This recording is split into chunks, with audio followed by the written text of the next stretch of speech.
Ito na ata ang pinakakakaibang ginawa ng isang tao sa kanyang sarili. Maniniwala ka ba kung sasabihin ko sa iyo ang aso na ito ay isang tao?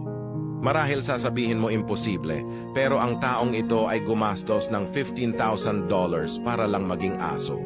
Gumagalaw ito na parang normal na aso at umiikot-ikot ito na parang aso. Madaming nagulat sa ginawa niya sa kanyang sarili. Madaming TV show sa Japan ang gusto siya maging guesting. Lumalabas ito sa iba't ibang TV show sa Japan at sumikat ng sobra ang asong ito. Ang asong ito ay pinangalan ng Toko. Inaalagaan siya ng isang babae, pinapakain siya sa pakainan ng aso at kumakain siya ng pagkain ng aso. Madaming tao ang gusto siya masubaybayan, kaya gumawa siya ng YouTube channel at doon makikita ang mga video niya. Kumalat sa iba't ibang bansa at nabalita ito sa mga TV show. Madaming hindi naniniwala pero ito ay totoo. Ang asong ito na pinangalan ng Toko ay isang Japanese, ayon mismo sa isang Japanese channel. Pagod na daw si Toko na maging isang tao kaya naman mas pinili niya na lang maging aso.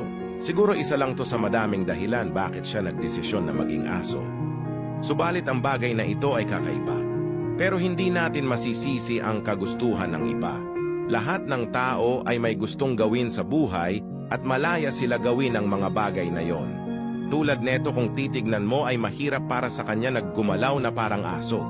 Pero eto ang ginusto niya kasi ito ang mas madali para sa kanya. Kung ikaw ang tatanungin, cute ba si Toko para sa'yo?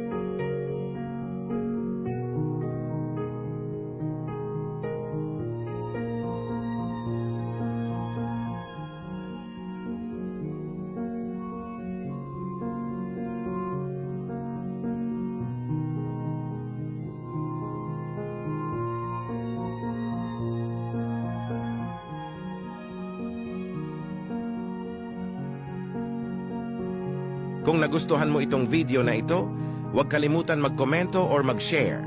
Follow for more videos.